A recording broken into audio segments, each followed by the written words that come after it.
अस्सलाम वालेकुम and welcome to the program sports 21। I am your host Mohammad Yasir. Program में अपनी बात करते हैं खेलों के हवाले से। खेलों की खबरें प्रोग्राम में आपके साथ शेयर करते हैं। आज मौजूद गुफ्तगू हमारा PSL है, Pakistan super league. Pakistan super league के हवाले से हालिया दिनों में बहुत सारी स्पेकुलेशन रही। आया मैचेस हो पाएंगे, नहीं हो पाएंगे, वेन्यू के हवाले से बहुत सारी जो हैं बातें होती रहीं कि क्या ये मुमकिन हो सकेगा अबू धाबी में इसको मुनक़्क़िद करवाया जा सके।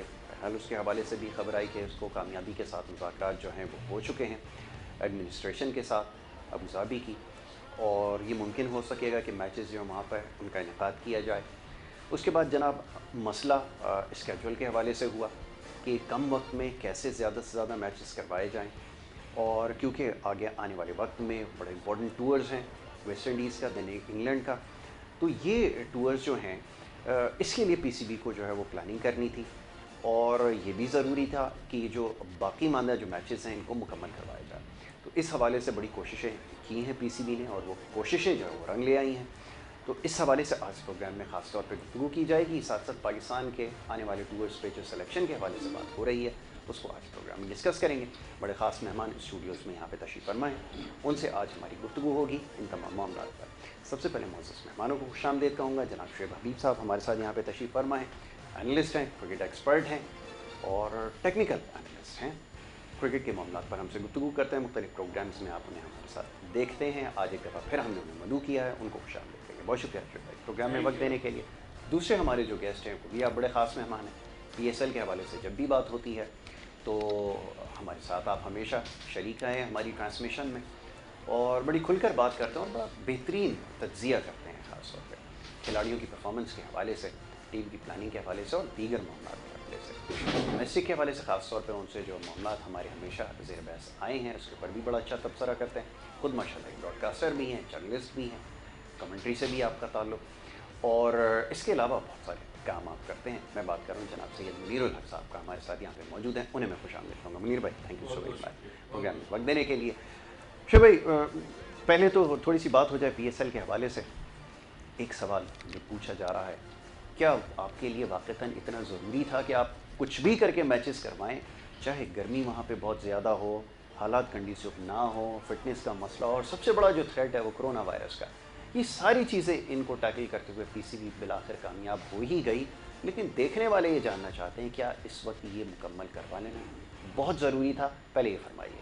जैसे आपने PSL के मुताबिक सवाल करा, मेरा वैसे तो मुझे इतना आइडिया नहीं था। अब बीइंग ए क्रिकेटर मैं एक चीज़ कह सकता हूँ, इस PCB से अगर वो PSL से जो फ़ायदा होगा तो PCB को हो सकता है या फ्रेंचाइज को, अदरवाइज क्रिकेटर्स को कोई फ़ायदा नहीं हो सकता।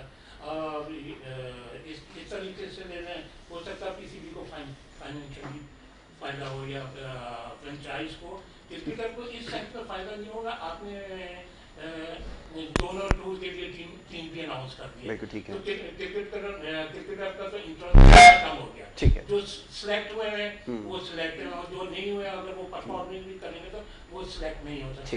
तो मेरे हिसाब से बीइंग ए क्रिकेटर मुझे तो कोई इंटरेस्ट नहीं आता। अगर इंटरेस्ट है तो PCB का होगा या फ्रेंचाइजर्स का होगा। बिल्कुल ठीक है, ये आपने बिल्कुल ठीक कहा कि उनका इंटरेस्ट जो है वो यहीं तक नज़र आता है। मुनीर भाई ये फरमाइएगा कि अब टीम की सिलेक्शन तो हो चुकी है, और जैसे मुनीर अभी उन्होंने कहा आपशे भाई ने कि जनाब आपने पहले टीम सेलेक्ट कर ली, और हमारा तो एक अरसा दराज से ये सिलसिला चला आ रहा है जनाब कि आप जो PSL में परफॉर्म करेगा वो टीम के अंदर जाएगा। क्या इसमें अगर कोई गैर मामूली परफॉर्मेंस सामने आ जाती है उसके लिए कोई गुंजाइश होगी? वरना अमूमन ये होता है कि साल गुजर जाने के बाद ये सारी परफॉर्मेंस को जो है वो सेट असाइड कर दिया जाता है। मैं चाहूँगा इस पर ज़रा तबसरा कीजिए। सबसे पहले तो बहुत शुक्रिया यासर आपका और तमाम आपके देखने वालों को मेरा सलाम। देखें, जो टीम अनाउंस हुई है ना, उसके पीछे थोड़ा सा लॉजिस्टिक्स इशू है, वीज़ा और फिर पहुंचना है, फिर वहाँ क्वारंटीन में शायद टाइम नहीं था। अब टीम सिलेक्शन में आपके पास कोई जब से जिम्बाब्वे साउथ अफ्रीका से आए हैं खिलाड़ियों ने कोई मैच तो खेला नहीं है, कोई टूर्नामेंट नहीं हुआ, कोई सीरीज़ नहीं हुई, तो जाहिर है उन्हीं खिलाड़ियों को आपको रिटेन करना चाहिए था जो वहाँ थे, जो आपके ख्याल में बेस्ट थे। बिल्कुल ठीक है, वो बेस्ट थे तो अभी भी वही बेस्ट हैं। हाँ, जिनकी परफॉर्मेंस वहाँ ख़राब रही आपने उनको ड्रॉप कर दिया। आसिफ अली बिल्कुल सही ड्रॉप हुए, दानिश अली नहीं चल सके ड्रॉप हुए, और वो एतमाद हासिल नहीं कर सके दानिश खान, तो वो ड्रॉप हुए। बाकी चीज़ें जो हैं वो अपने सब सही हैं। अब इंक्लूजन में मुझे जो 2-3 चीज़ें नज़र आ रही हैं, वैसे तो मोहम्मद वसीम टीम हमेशा अच्छी सेलेक्ट करते हैं, मैं हमेशा से उनका फैन रहा हूँ, बिकॉज कि डोमेस्टिक क्रिकेट में जो खिलाड़ी परफॉर्म करता है उनको लेते हैं।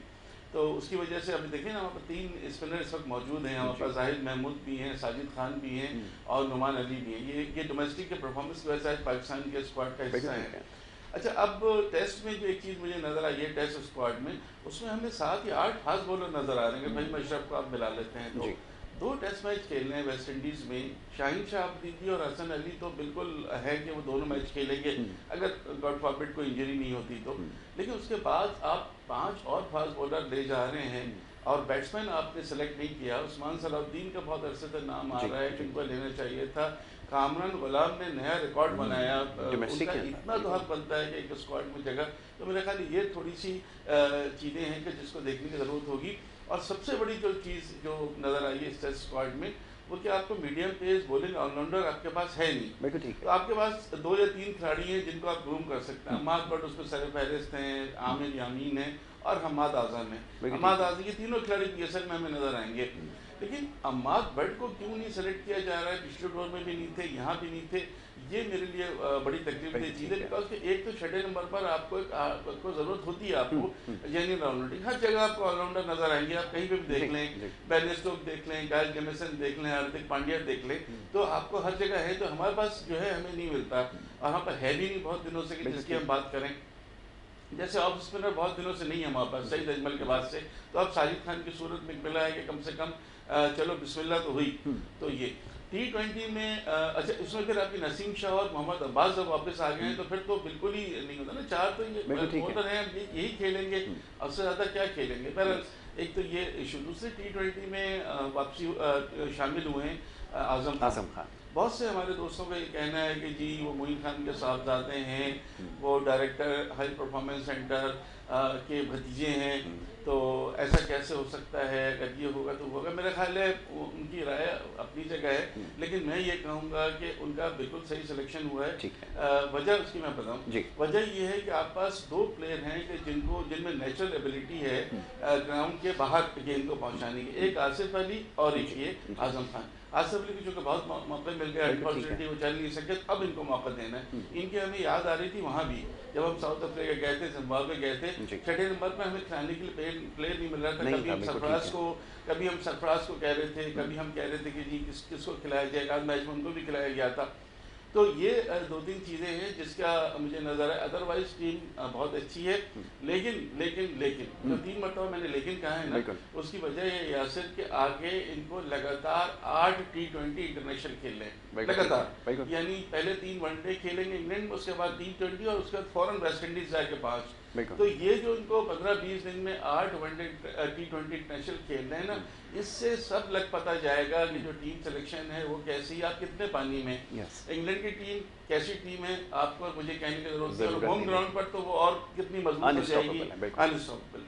वेस्ट इंडीज की टीम में क्या हुआ है कि उन्होंने अपनी पूरी टीम में सारे खिलाड़ियों को बुला लिया है। Chris Gayle, Kieron Pollard, Andre Russell, Shimron Hetmyer, सारे प्लेयर उनके आ गए और पूरे दबंग अंदाज से वो वर्ल्ड कप में एंट्री देना चाह रहे हैं। तो ये 8 मैचेस हैं, मिसबाइल कंपनी के लिए बहुत कुछ है। ठीक है, सिलेक्शन के हवाले से भी हमने एक और बड़ी इंपॉर्टेंट चीज़ है जिसके ऊपर बात होगी। आजकल बात हो रही है मोइन खान के जो साहिबजादे हैं आज़म खान, उनकी सिलेक्शन के हवाले से।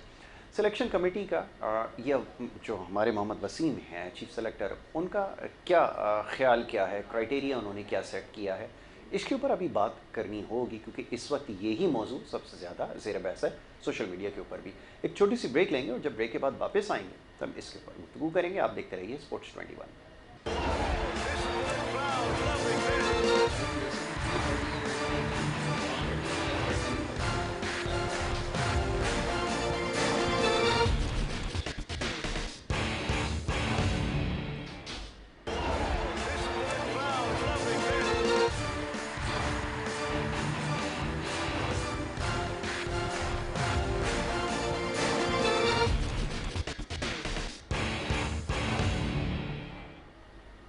प्रोग्राम में आपको एक दफ़ा फिर खुशामदीद कहेंगे। ब्रेक पे जाने से पहले गुफ्तगू का सिलसिला जारी था। बात हो रही थी कुछ जनाब PSL के हवाले से और सिलेक्शन के हवाले से बात कर रहे थे। हमारा जो कंसर्न है वो सिलेक्शन के हवाले से ज़्यादा है, क्योंकि आगे इंटरनेशनल मैचेस हैं और उसके लिए जो तैयारी है वो बेहद ज़रूरी है, और उसके साथ साथ जो फिटनेस के मसाइल हैं उनको भी मद्देनज़र रखना होगा, क्योंकि जो कंडीशंस हैं अबू धाबी की ख़ास तौर पर इस वक्त वो बहुत टफ़ कंडीशंस हैं जो बताई जा रही हैं। इसके ऊपर गुफ्तगू करेंगे। ब्रेक पे जाने से पहले शोएब भाई एक मौजू था जिसके ऊपर हम बात कर रहे थे।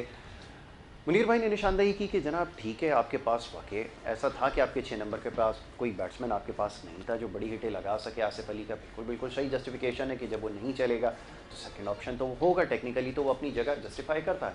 लेकिन सवाल ये पैदा होता है कि आपने क्राइटेरिया क्या सेट किया है। कामरान गुलाम की जब बात हुई तो ये कहा गया कि जनाब एक सीज़न में उसने रन्स किए ना, थोड़ा सा मैच्योर होने दें, उसके बाद फिर उसको मौका दिया जाएगा। दूसरी तरफ आप आज़म खान की बात करते हैं जिसका डोमेस्टिक में ऐसा कोई ना कोई परफॉर्मेंस है, ना कोई एक्सपोजर कोई इतना ज़्यादा है। तो फिर ये आपने तरीक़ाकार बनाया क्या है? एक तरफ तो आप ये कहते हैं कि उसको मैच्योर होना चाहिए, ज़्यादा क्रिकेट खेलनी चाहिए, दूसरी तरफ आप ये करते हैं कि जनाब लाइकिंग डिसलाइकिंग के ऊपर खिलाड़ियों को सेलेक्ट कर लेते हैं। इसी तरह ये भी शामिल कर लें, मैं चाहता हूँ तफसील से जवाब दें। ताबिश खान को आपने एक मैच के अंदर मौका दिया, एक मैच में मौका देने के बाद ही आपने फैसला कर लिया क्या उसको बाहर करना है। तो क्या ये पहले से तय था, जैसे लोग बात कर रहे थे कि इसको बस ये जिम्बाब्वे के खिलाफ टेस्ट खिला के बाहर कर देंगे? सिलेक्शन के बारे से जी देखें, अभी तक जैसे मोइन ने बोला, ये मुनीर भाई ने बोला ये जो इसकी वसीम की सिलेक्शन है, वसीम की कोई सिलेक्शन नहीं है, कोई उसने कोई क्राइटेरिया नहीं बनाया। उसकी सिलेक्शन सिर्फ फ्रेंचाइज प्रेशर है, मीडिया प्रेशर है। अभी तक इसने जितने भी सिलेक्शन करे हैं सिवाय नुमान अली के, अदरवाइज किसी ने कोई परफॉर्म नहीं करा। अच्छा, दूसरी चीज़ ये इसने ये डिसाइड करा हुआ है कि जितने भी ऑलमोस्ट लड़के हैं इसने तकरीबन सबको इंटरनेशनल ठप्पा लगवा देना है। अब ये जैसे 3-4 लड़के रहते हैं ये उनको भी लगवा देगा। अच्छा, अभी मैं जो लास्ट सिलेक्शन पे आ जाता हूँ, लास्ट जैसे अभी सिलेक्शन हुआ, देखें अभी जैसे साजिद खान की बात कर रही है, साजिद खान की कौन सी परफॉर्मेंस है जो इसको ये कंटिन्यू करा। अच्छा, इसको खिलाया क्या नाम, ताबिश खान को, ताबिश खान ने एक ही मैच खेला, आपने उसको बाहर कर दिया और साजिद खान को कैरी कर रहे हैं। अच्छा, नसीम शाह को किस बेस पे लेकर आ गए, और जितनी भी जो पास परफॉर्मेंस है, अब आप ये जैसे पहले मैं आ जाता हूँ T20। अब T20 में अभी तक 2 साल में ये 6-7वें नंबर के बैट्समैन नहीं वो कर सके। अब दूसरी चीज़ है, अभी इन्हें इतना खौफ था कि इन्होंने पहले से टीम भी अनाउंस कर दी। अब कुछ लड़के ऐसे हैं जैसे अभी इन्होंने नए लड़के लिए हैं, अगर वो इसमें PSL में परफॉर्म नहीं कर सके तो क्या होगा? बिल्कुल ठीक है। अब 4-5 लड़कों का नाम चल रहा था, स्पेशली चले मैं शुएब मलिक का नाम लेता हूँ। अगर शुएब मलिक परफॉर्म करता है तो आप क्या करेंगे? ठीक है। तो ये सब ये दिखावा है, ये वसीम का लॉलीपॉप है। वसीम का कोई सिलेक्शन नहीं है। अब आप T20 पे आते हैं, T20 पे इसने 4 ओपनर रखे हैं, 4 ओपनर। किस टीम में 4 ओपनर होते हैं? 4 ओपनर रखने का क्या मतलब है? अच्छा, पिछले 1.5-2 साल से जो लड़के परफॉर्म कर रहे हैं वो कहाँ जाएंगे? ओपनर एज ए ओपनर तो रिजवान और वो परफॉर्म कर रहा है, बाबर कर रहा है, तो आप जबरदस्ती का क्यों प्रेशर डालना है? अच्छा, अब दूसरी चीज, इसको तो अभी सिलेक्शन का मौका ही नहीं मिला, पूरा टब्बर का टब्बर तो सिलेक्ट हो जाता है।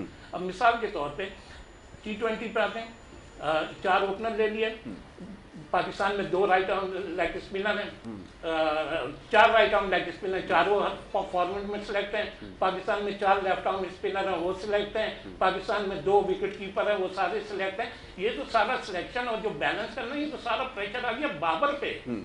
इन्होंने तो उठा के एक मलबा दे दिया कि भाई अब आप इन्हें चूज करो। अब जैसे T20 में अभी आप किसको खिलाएंगे? शादाब को खिलाएंगे या कादिर साहब के बेटे को? उस्मान कादिर को।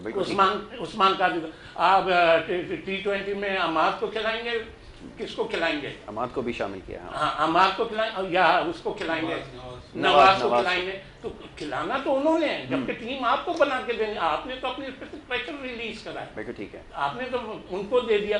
और फिर दूसरी सबसे इम्पोर्टेंट चीज़ ये, आप चीफ सिलेक्टर, आपके साथ, मैंने पता नहीं उर्दू में ये लफ्ज़ अच्छा लगेगा, आपके साथ 5 पखे और हैं, 5 सिलेक्टर और हैं। और टीम कौन फाइनल करेगा? टीम फाइनल करेगा वो Misbah and company team management tournament. जी, तो आपका क्या रोल है? आपका तो कोई रोल नहीं है। अगर वो जीतते हैं तो फिर उनको क्रेडिट दें। हाँ, तो इन्होंने तो अपने ऊपर से प्रेशर रिलीज करा, अभी तक वसीम कुछ नहीं कर सका। मैं आपको कहता हूँ ये नुमान अली, आप उसको वनडे में रखें, आपको ये इतनी पंचायतें तो जरूरत ही नहीं है। अब आप ने ये जैसे 4 ओपनर हैं, अब आपने फकर में, मैं आपके लास्ट प्रोग्राम में कह के गया था कि फकर और शर्जील में से एक को लेना चाहिए था, एक जाया ही हो गया ना। अब ये टेस्ट क्रिकेट में आप दूसरों को बड़े आराम से कम बैक करा रहे हैं। यार शान मसूद का क्या कसूर है? ठीक है, आपने उस पर इतना इन्वेस्ट कर रहा है, क्या जरूरत नहीं है? अपना दूसरा वो 6 नंबर का जो बैट्समैन है, क्या नाम है टेस्ट का, हाँ असद शफीक की बात कर रहे हैं। यार ये लोग कम बैक नहीं कर सकते, दूसरे कम बैक कर रहे हैं और किस बेस पे कर रहे हैं? नसीम शाह किस बेस पे आया? और आपने इतनी बड़ी, मैं ये कहता हूँ ज्यादती करी है उसके साथ, उसको खिला के जाती करी, अब उसको टीम के साथ बाहर करके जाती करी साबित। तो वसीम की कोई सिलेक्शन नहीं है, कोई क्राइटेरिया नहीं है। वसीम को अपने आप से वो हटा प्रेशर रिलीज कर रहा है। खुद बताएं कौन लड़का मिस हो गया? हाँ बिल्कुल सही, बचा कौन है? हाँ, उसकी सारी सिलेक्शन जो है ना लाइकिंग और डिसलाइकिंग के ऊपर है। ये सारा प्रेशर आ गया किस पे? बाबर पे। भाई ये जो इसने चॉइसें दी हैं, खिलाना तो उन लोगों ने, जब इसने क्या नाम है मिसबा ने खिलाना है, वकार ने खिलाना है, तो यूनुस ने खिलाना है, तो इन पकों की ज़रूरत क्या? बिल्कुल ठीक है। मुनीर भाई रिस्पॉन्ड कीजिएगा ज़रा। अब ये सिलेक्शन के हवाले से बड़ी इंटरेस्टिंग एक बात बताइए कि एक तो ठप्पा लगाने वाली बात की है, बज़ाहिर ऐसा लगता है अपेरेंटली कि आपने सबको जो है वो बस एक पासपोर्ट आपने देना था कि चले आपके पास भी टेस्ट कैप है, आपको भी मिल गई। ये प्लानिंग एक्चुअली है क्या? ये जो मिसबा एंड कंपनी वाली बात की है, इस बात में थोड़ा सा मुझे एक सब्सटेंस नज़र आता है, वो ये कि फ़ैसले तो वहीं पर करने हैं आपने कि ग्राउंड में क्या टीम उतारनी है। तो ये क्या कोऑर्डिनेशन कोई नज़र आ रही है? क्योंकि हमें अभी तक सारी चीज़ें जो है ना बिल्कुल टेंटेटिव हैं, अभी कोई चीज़ हतमी बात नहीं की जा सकती कि एक्चुअली ग्राउंड में क्या वो लेकर जा रहे हैं। वरना अमूमन होता ये था कि हम कई माह पहले ही बता देते थे कि ये पॉसिबल ऑप्शन होंगे और इनमें से एक आध लड़का तो इधर उधर हो सकता है, लेकिन बाकी मानदा टीम ये है और जो कि होता आया है। लेकिन अब सूरत हाल मुख्तलिफ है, क्यों है? सबसे पहले तो मैं शुभ भाई से कुछ इख्तलाफ करने की जदारत कर सकता हूँ, इजाज़त है? मेरे बहुत मोहतरम भाइयों की तरह है मेरे। देखें यासिर, आपने इन्होंने बात की ना कि इंटरनेशनल ठप्पे लगवाने, तो क्या मुझे बताएं कि जिस खिलाड़ी ने 598 फर्स्ट क्लास विकटें हों, क्या उसका इंटरनेशनल ठप्पा नहीं लगना चाहिए था? इससे पहले जितने भी चीफ सेलेक्टर थे उन्होंने क्यों नहीं शामिल किया उसको? इन्होंने यहाँ भी लिया उसको और वहाँ भी लेके गया, वहाँ मौका था जिम्बाब्वे में उसको टेस्ट खिला दिया। एटलीस्ट उसकी ज़िंदगी की एक बड़ी ख्वाहिश पूरी हो गई जो वो डिज़र्व करता था। और ये बात माने कि शायद वो इतना परफॉर्म नहीं कर सके, अब तो दिमाग नहीं थी शायद इसकी वजह से उनको, लेकिन खुद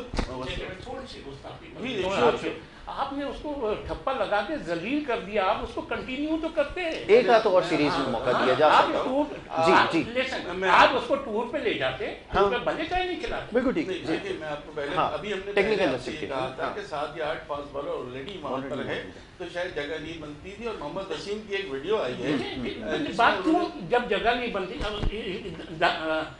बगैर खेले वो जादू का जो फास्ट बॉलर है धानी, उसकी जगह बन रही है। नसीम शाह की किस बेस पे? अच्छा ये पहले जरा इसके ऊपर बात मुकम्मल हो जाए, फिर उस तरफ आते हैं ना धानी वाले। जी इसीलिए आपसे इजाजत मांगी थी। देखिए वो परफॉर्मेंस नहीं दे सके, मेरा ख्याल है अप टू द मार्क नहीं थी। और खुद एक वीडियो भी आई है जिसमें मोहम्मद वसीम कुछ खिलाड़ियों को बता रहे हैं कि आपका सिलेक्शन हुआ, खासतौर से इनको फ़ोन करके बताया ताबिश खान को। ताबिश खान का कोई बात नहीं हुसैन भाई, मैं फिर डोमेस्टिक खेलूंगा, फिर मेहनत करूंगा, फिर टीम में आऊँगा, ठीक है। शाहनवाज हनी ने जो जिस तरह की एक्स्ट्राऑर्डिनरी परफॉर्मेंस दी थी, नज़र आ रहा था बहुत सारी उसकी चीज़ें थी। नसीम शाह भी एसेट हैं हमारा, हम उनको बिल्कुल रूल आउट नहीं कर सकते। उनकी स्पीड थी, ऑस्ट्रेलिया में जैसी परफॉर्मेंस दिखाई थी, वो असल में हुआ ये कि वो मुस्तकिल इंजरी के शिकार है, इसकी वजह से इनको नहीं लिया जा रहा था। एक बात तो इंटरनेशनल डब्बे वाली ये देखें, नुमान अली को इन्होंने तारीफ की, बहुत अच्छी बात है। साजिद खान ने पिछले सीजन में सेकंड बेस्ट स्पिनर रहा था विकेट लेकर, जाहिद महमूद, साजिद खान, नुमान अली यही विकेट ले रहे 2-3 से, तो इनको भी मौका दिया गया। सऊद शकील और उस्मान सलाउद्दीन को डोमेस्टिक, सऊद शकील और आगा सलमान को डोमेस्टिक की बुनियाद पर लिया गया है ना। हम मोहम्मद वसीम कोई वो नहीं है, कोई किसी के रिश्तेदार नहीं है, कोई जानने वाले नहीं है। मोहम्मद वसीम की ना कोई मीडिया प्रेशर तो सब पे होता है, लेकिन वो तो आपको मानना पड़ेगी, बात सब पे होता है। लेकिन उसके बावजूद इतने डोमेस्टिक प्लेयर हमने कभी किसी से नहीं देखा कि परफॉर्मेंस के फौरन बाद परफॉर्मेंस, और आपका खुद ही आप कहते हैं ना कि डोमेस्टिक में परफॉर्म करो तो टीम में आ जाओ, तो डोमेस्टिक में परफॉर्म किया, टीम में आ गए। साजिद खान की सूरत में अभी हमें अगर कोई ऑफ स्पिनर नजर आ रहा है तो वो साजिद खान ही नजर आ रहा है। आगे टेस्ट मैचेस होंगे, आपके होम ग्राउंड पे भी होंगे, तो हो सकता है आपको उनकी जरूरत पड़ जाए, क्योंकि यासिर शाह का जो है वो फिटनेस का इशू आ रहा है, और अगर वो ज्यादा से मेरा ख्याल है वो उनका करियर इतना प्रोलॉन्ग होगा हो नहीं सकता, ऐसे ही मजा है। बाकी नसीम शाह की इंजरी का मसला रहा, हारिस सोहेल को इंक्लूड किया है वो भी, लेकिन हारिस सोहेल का भी पोटेंशियल तो है। फेल हो रहे थे टेस्ट में, नहीं खेल रहे थे, फवाद आलम ने टेस्ट में उनकी जगह ले ली है, टेस्ट में उनको नहीं लिया, लेकिन वनडे में वर्ल्ड कप में सेंचुरी और दूसरी चीजें तो उनको लिया गया है, तो उनको भी एतमाद का इज़हार किया गया है। मैं टैलेंट हारिस सोहेल में है, सारी चीजें बहुत अच्छी हैं और बहुत कुछ हैं, लेकिन ये क्रेडिट आप जरूर दें कि इसने कम से कम उस जिंक्स को तोड़ा कि जो एक चला आता था। आपके डोमेस्टिक में से हार्डली एक या दो प्लेयर आते थे सालों में, नहीं आते थे, 12 प्लेयर कभी थोड़ी ना आए। लेकिन जो चीज निशानदेही की गई कि भाई 8 फास्ट बॉलर का क्या काम, बिल्कुल सही है, आपको बैट्समैन बढ़ाने चाहिए थे। कामरान गुलाम और उस्मान सलाउद्दीन का नाम आ रहा है, उसने वनडे कप में सोहेब मकसूद ने बड़ी अच्छी बैटिंग की थी। मैं तो वनडे स्क्वाड में उसका नाम देखना चाह रहा था, मेरी अपनी ख्वाहिश थी परफॉर्मेंस की बुनियाद पर। लेकिन पीएसएल का जब स्टार्ट हुआ तो उसकी परफॉर्मेंस कोई पीएसएल में नहीं, लेकिन वनडे कप में उसकी परफॉर्मेंस, वनडे कप में तो बड़े छक्के मार रहे थे, वो स्टेट जाएगा ग्राउंड तो आपको पता है ना कैसा था। मैं चाह रहा था कि एटलीस्ट वनडे टीम में जहां पर हमें मिडिल ऑर्डर में वैसे यार 5वें 6वें नंबर पर जरूरत है,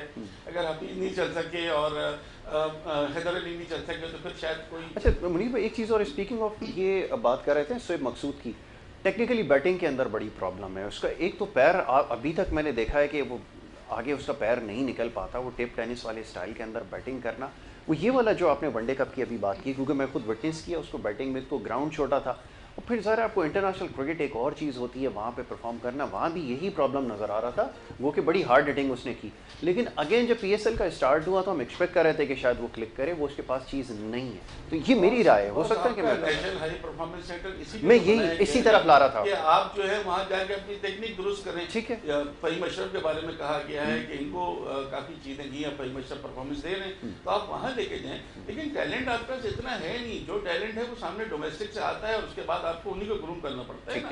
जो गलती हुई है, मैं फिर आपसे कह रहा हूँ कि अम्माद भट्ट, आमिर यामीन, अहमद आजम एक ऑलराउंडर आप नहीं कर रहे हैं, ये बिल्कुल गलती है। मोहम्मद वसीम को देखना चाहिए। बैटिंग में टेस्ट में आपने बैट्समैन कम लिए हैं, आपने बॉलर ज्यादा ले लिए, जो सिर्फ टूर करके आ जाएंगे। बिल्कुल सही, 4 बॉलर बहुत थे, 5वां एक फ़हीम अशरफ। अब 2 टेस्ट मैचेस में आपको कितने चाहिए होते हैं, तो आपसे 3 एडिशनल जो ले लिए उससे रेस्ट करके आएंगे। शाहनवाज धानी आई डोंट थिंक सो कि वहाँ खेल पाएंगे। बैटिंग का एक ऑप्शन आपको रखना चाहिए था, और खास तौर पे जो मिडिल ऑर्डर है उसके अंदर शाहनवाज धानी, मोहम्मद वसीम जूनियर, ये सब आगे का हमारा असेट है कि जिनको ग्रूम करने की जरूरत है, जिनसे पोटेंशियल जिनमें नजर आता है। लेकिन यही बात है कि अगर हम कहीं पे सेटिस्फाई नहीं होंगे तो फिर हम कहीं हो नहीं सकते, या सिर्फ कहीं ना कहीं पे देखिए जो इनकी खामियां हैं बिल्कुल आप उनको बताएं, लेकिन कम से कम एक क्रेडिट देना चाहिए। अब कम से कम कोई खिलाड़ी डोमेस्टिक में परफॉर्म करेगा तो उसे ये आएगा तो रहेगी ना कि यार वो इंटरनेशनल क्रिकेट में आ सकता है। तो ये चीजें इस हवाले से बाकी ये सारी बातें शोएब मलिक प्रेशर रिलीज वाली जो बात कही है उसके बारे में क्या कहेंगे कि ये भी हो सकता है कि प्रेशर रिलीज कर रहे हैं, क्योंकि अगर आप फाइनल सिलेक्शन करके दें, कोई उसमें से भी फिल्टर करें ना, एक सेलेक्टर का काम ये होता है कि जो बेस्ट अवेलेबल ऑप्शंस हैं उनको यूटिलाइज करें, ना कि ये कि सारे के सारे सबको भेज दें, तो फिर वो ग्राउंड के लिए, मैनेजमेंट के लिए भी फिर मुश्किल होगा, फिर कोच के लिए भी होगा इशू कि इनमें से कौन सा जो है वो प्लेयर ऐसा होगा जिसको हम जाकर आगे लेके जाएं, कैरी करें, ये तो मसला होगा। ये प्रेशर रिलीज करने वाली बात ठीक है किसी हद तक। यासिर बात ये है कि इस दफ़ा तीनों की कंसेंट से टीम बनी है। देखिए हारिस सोहेल के बारे में उस्मान सादिर और शकील खान, इनके बारे में कहा जा रहा था कि कप्तान की ख्वाहिश थी कि इनको लिया जाए, तो ये 2 आ गए, ठीक है। अच्छा, एक इशू और है, इसके ऊपर अभी बात करूंगा। शोएब भाई आपकी तरफ आऊँगा, एक छोटी सी ब्रेक ले लूँ पहले, एक छोटी सी ब्रेक लेते हैं, ब्रेक के बाद वापस आएंगे। सिलेक्शन के हवाले से गुफ्तगू हो रही है, पीएसएल को भी डिस्कस कर रहे हैं, और अभी क्योंकि मैचेस होंगे दर्शक देखेंगे इसमें कौन स्टार परफॉर्मर सामने आता है, और फिर उसके बाद फिर आगे जो टूर होंगे उसके हवाले से बात करनी है। छोटी सी ब्रेक लेकर वापस आऊँगा, आप देखते रहिए स्पोर्ट्स 21।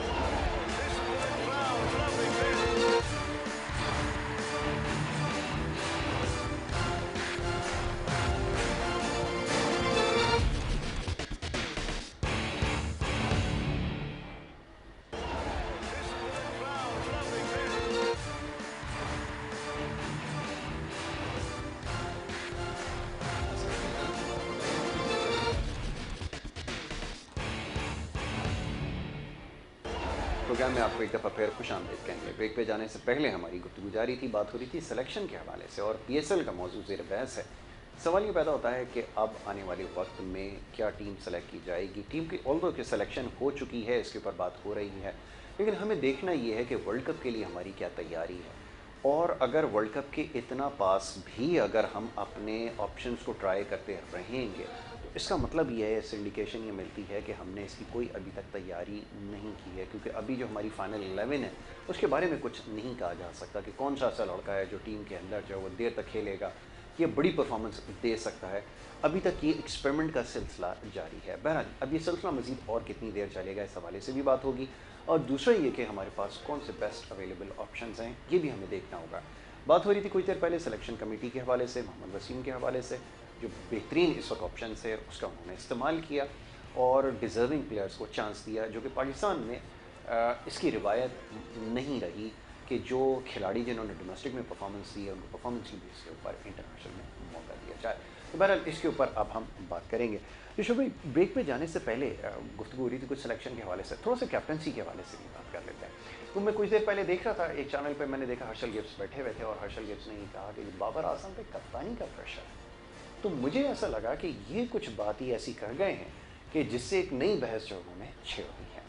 काफ़ी अर्से से जब बाबर को कप्तान बनाया गया था ये बात हो रही थी कि कोई ना कोई उसके ऊपर प्रेशर आएगा ज़रूर, कोई एक स्पेशल बैट्समैन को एज ए कैप्टन आप खिलाएंगे, और ख़ास तौर पर पाकिस्तान की टीम जो इतनी ज़्यादा वल्नरेबल हो वहाँ पे बड़ी प्रॉब्लम हो जाती है कि कप्तानी को बहुत चैलेंजेस जो कैप्टन है ना उसको बहुत सारे उसका सामना होता है। ये ज़रा बताइएगा क्या वाक़ईतन ऐसा है, और अगर ऐसा है तो फिर सवाल वही होता है कि आपने दूसरा कौन सा कप्तान तैयार किया, ये भी बता दीजिए। बड़ा अच्छा सवाल है। पहले मैं मुनीर की बात का जवाब दे दूँ। मैंने जो ताबिश के लिए बोला था, मैंने ताबिश के लिए ये बोला था, उसको टेस्ट मैच खिलाया वो गलत था, अब जो ड्रॉप करा है वो गलत था। अब मैं मुनीर ही की बातों को कह दूँ, पहले स्पेल में मुनीर ने बताया कि वसीम बड़े अच्छे काम कर रहे हैं, लेकिन लेकिन लेकिन यस 3 दफ़ा इसका मतलब क्या हुआ। अच्छा, फिर दूसरी बात में 6-7 लड़कों का इन्होंने नाम ले दिया कि ये भी मिसिंग है, तो कहाँ से अच्छा हुआ उसका सिलेक्शन। अच्छा, फिर कहा जा रहा है ना कि डोमेस्टिक के परफॉर्मेंस, तो मैं यही बात कह रहा हूँ, शान मसूद डोमेस्टिक का परफॉर्मेंस नहीं है। अच्छा, टेस्ट क्रिकेट में असद शफीक डोमेस्टिक का परफॉर्मेंस नहीं है, कामरान गुलाम परफॉर्मेंस नहीं है, ये लोग परफॉर्मर नहीं है। हाँ, अच्छा, वो जो सियालकोट का जो प्लेयर है, क्या नाम है उसका, हारिस नहीं, जो T20 खेला और परफॉर्म नहीं कर रहा था, अभी टीम में बैट्समैन किसकी बात कर रहे हैं? दानिश अजीज तो यहाँ से खेला है। दानिश नहीं, वो न्यूजीलैंड में जो T20 खेला है, जिसका एक फर्स्ट क्लास मैच है। अच्छा, अब्दुल्ला शफीक किस बेस पे आ गए टीम में। मतलब मेरा कहने का मकसद जो है ये इसके वसीम की जो भी सिलेक्शन है ना, लाइकिंग और डिसलाइकिंग में, और उसकी जो उसने अब हम लोग ये कह रहे हैं ना यार वो खिला तो रहा है, अब आप ये बता दें जितने खिलाए कितनों ने परफॉर्म करा। ये तो मैंने अभी के बाद कहा ना कि अब एक्सपेरिमेंट हो रहा है। तो ये खिलाना थोड़ी हुआ, ये ठप्पे लगवाने हुआ है। अभी इन्होंने 5-6 लड़कों को ठप्पे लगवाने हैं, ये 4-5 लड़के खेले ही खेलेंगे। अच्छा, अब आ जाते हैं आपके बाबर के सवाल पे। देखिए गिब्स ने किस बेस पे बोल दिया, ये कहलवाया जाता है। अच्छा, ये कहलवाया जाता है। नो डाउट बाबर को भी कप्तानी का कोई एक्सपीरियंस नहीं है। अगर बाबर इतना अच्छा कैप्टन होता तो अपनी फ्रेंचाइज का कैप्टन होता, लेकिन अब लाजमी वो कप्तानी कर करके सीखे। तो मैं आपके प्रोग्राम में कह के दिया था कि वो अभी इतना कप्तान नहीं है, अभी इसको बहुत डाउन करना है। अब दूसरी चीज़ ये जो सिलेक्शन हो रहा है ना, ये तो और बाबर को प्रेशर में लाएगा। अब ये बताए ना, सिलेक्टर ने टीम सिलेक्ट करके दे दी है, एक के पीछे एक दिया है, ठीक। अब खिलाना किसने? उसने। वसीम साहब ने क्या कहते ना, यार हमने तो टीम सिलेक्ट करके दे दिया। अब वो बात यही है कि आपने बैलेंस करना है, और बैलेंस करना ही मुश्किल होता है। अब बाबर के पास इतना एक्सपीरियंस नहीं, अब बाबर किन के साथ शेयर करेगा? अपनी टीम मैनेजमेंट के साथ। अब जैसे अमाद को लिया है, तो मैं कहता T20 में मैं ये समझता हूँ कि अमाद को फर्स्ट चॉइस इंग्लैंड में अमाद को वनडे T20 खिलाना चाहिए। उसको नवाज को कहाँ खिलाना चाहिए? नवाज को खिलाना चाहिए वेस्ट इंडीज में। अच्छा, वेस्ट इंडीज में। अमाद अगर यहाँ रन नहीं करता तो फिर फौरन इन्हें नवाज को खिलाना चाहिए, इसके बाद आपके पास दूसरी चॉइस नहीं। तो पहला ऑप्शन तो बॉलिंग ऑप्शन है ना ये। नहीं पहले हमारे T20 मैचेस कहाँ हैं, पहले हमारे इंग्लैंड में ना, तो आपने कंडीशन के हिसाब से प्ले खिलाना है। तो मेरा ये कहने का मकसद है, अब 8 वनडे ना, आपने अपने पहले बेस्ट चॉइस को खिलाना है, उसको 3 या 4 पहले वनडे उसको खिलाना और T20 खिलाएं। अगर वो नहीं करता तो रिप्लेस करें, अगर अदरवाइज कंटिन्यू करता जा रहा तो आपने किसी को खिलाने की ज़रूरत नहीं। अब उसूलन जो पाकिस्तान की T20 की टीम बनती है, T20 में बनती है, अभी इन्होंने छेड़ना है। T20 की टीम बनती है रिजवान,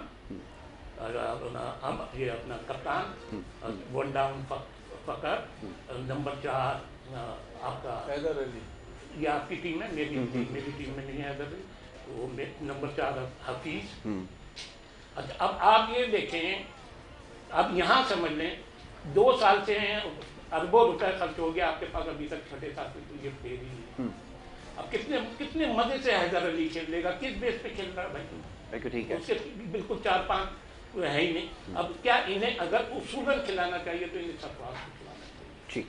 सरफराज ये तो अभी सबसे बड़ी बात ये जो अभी ये हैदर अली हुए, मेरी इसके आज़म के लिए ख्वाहिश है कि अल्लाह मियां रन कर रहे हैं, उसके घर वालों को भी मुबारक हो, उसके दोस्तों को भी मुबारक हो, अल्लाह मियां बच्चा है परफॉर्म करे। अगर इन केस खुदा न खास्ता वो PSL में रन नहीं करता तो आप क्या करेंगे? क्या करें, ऑप्शन खत्म हो जाएगा ना आपके पास देखना पड़ेगा ना आपको। तो लेकिन टीम तो सेलेक्ट हो चुकी है। इन टाइम में यही कि भाई इतना पैसा खर्च होने के बाद नतीजा क्या निकला है? नहीं नतीजा अब सामने, अब आप ये देखें ना, आपके पास 6-7 में तक प्लेयर ही नहीं है। ऐसा ही 6-7 में अभी तो खैर उसको आजम को डाल दिया ना, कि ये तो अब बात हो रही है वो परफॉर्म करे। अच्छा, आप चाहते हैं कि कोई परफॉर्मर हो?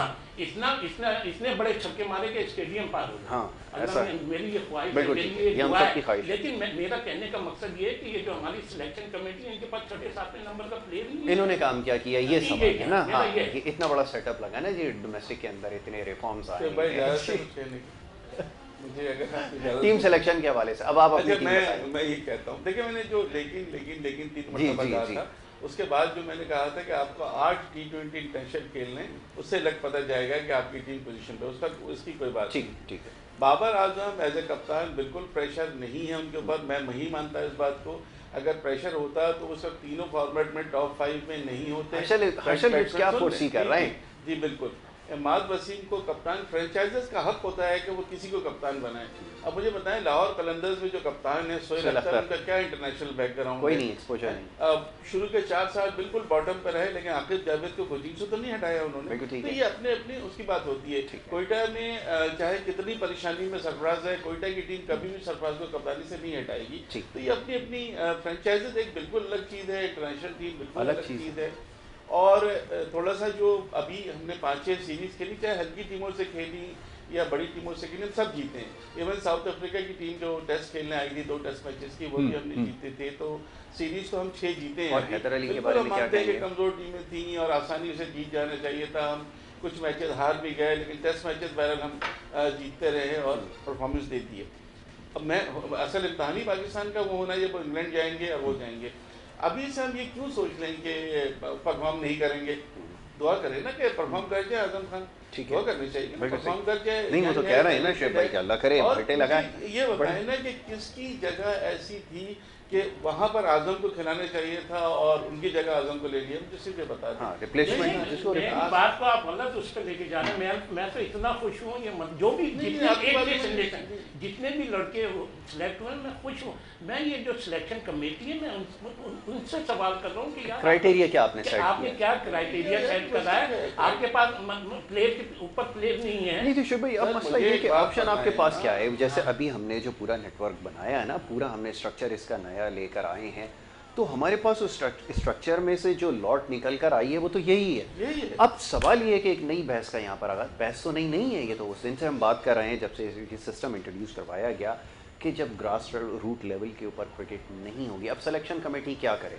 अगर PCB कोई पॉलिसी अडॉप्ट करती है तो आपने under 14, 16 district cricket, inter district cricket, जनाब डिपार्टमेंट्स ख़त्म हो गए, ग्रेड 1 ये वो सब आपने ख़त्म कर दिया, तो फिर प्लेयर्स कहाँ से आएंगे? अभी तो मसला यही है कि अब जो ये आपके पास ऑप्शन रह गए ये सारी प्रोडक्ट्स हैं ही PSL की, तो इसी में से आपको ले देकर सेलेक्ट करना होगा। कायद आजम ट्रॉफी के जो परफॉर्मर थे मोरलेस टीम के अंदर आ गए, शायद कोई बचाओ खिलाड़ी। देखें अभी भी कोई कुछ नहीं, अब जैसे अभी प्रेजेंट पोजीशन जो है टीम का, इन्हें सबसे पहले कॉन्फिडेंस देना चाहिए सरफराज को। आपके पास ऑलरेडी नहीं, वो तो हम उसके ऊपर तो कहते हैं, ऑलरेडी आपके पास मैच्योर क्रिकेटर है, बैट्समैन है, हर कंडीशन में खेलने वाला, हर पोजीशन में खेलने वाला, एक्स पाकिस्तान कैप्टन है, तो आप पहले इनको वो चांस दें। वो तो शुभ भाई बात आपकी देखें ना, वो बात तो हम सब उससे इत्तेफाक करते हैं, उसमें तो इख्तिलाफ दो राय है ही नहीं कि आप असद शफीक को मौका दें, आप सरफराज को मौका दें। और उनमें ऐसी क्या बात हुई थी जो पिछले वालों ने गलती की है और उसको जानबूझ के उन्होंने ड्रॉप किया, तो ये तो एक ब्लंडर हुआ, उसके ऊपर तो मुत्तफिक है।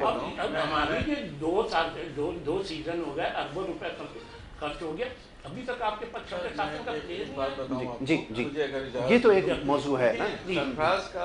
सरफराज के पोटेंशियल, सरफराज की सलाहियतें, सरफराज का जो टीम के लिए जज्बा, ये सब में तो किसी को कोई शिकायत है ही नहीं। बहुत अच्छे इंसान भी अच्छा, प्लेयर भी बहुत अच्छा, कप्तान भी बहुत अच्छा, कोई शक नहीं है। बात ये है कि मोहम्मद रिजवान परफॉर्मेंस इतनी अच्छी दे रहे हैं, अब वो ओपनर भी बन गए नेशनल T20 में, अब वो ओपनर भी परफॉर्म कर रहे हैं, कप्तान भी बन गए, नायब कप्तान भी बन गए, परफॉर्मेंस भी दे रहे हैं, तीनों फॉर्मेट में सेंचुरी भी बना गए। तो अब आप क्या करेंगे? 4 ओपनर की बात की थी ईश्वर भाई ने, अब 4 ओपनर कैसे हो गए? देखिए मैं आपको बताऊं, ये तो मैच फिक्सिंग की वजह से बाहर थे शर्जील खान, जिनको तो अभी लाया गया।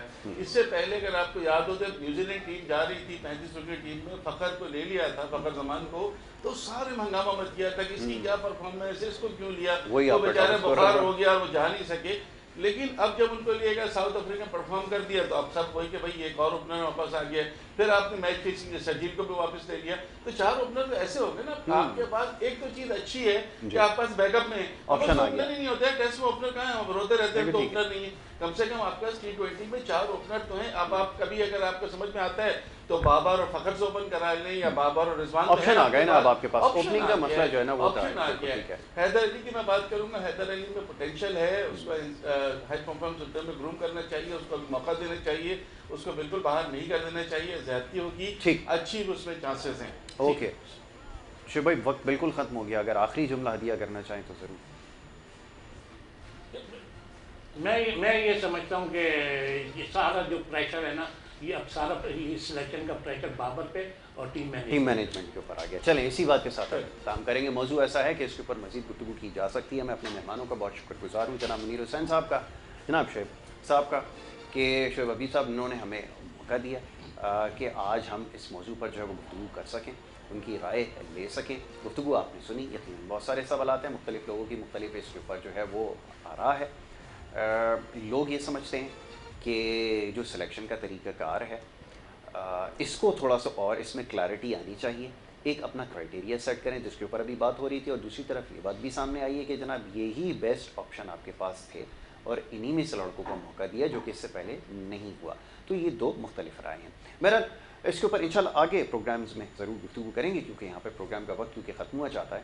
आपसे इजाज़त लेनी होगी, नेक्स्ट टाइम इंशाल्लाह इसी प्रोग्राम में आपसे दोबारा मुलाकात होगी। मोहम्मद यासिर को और हमारी टीम को दीजिए इजाज़त।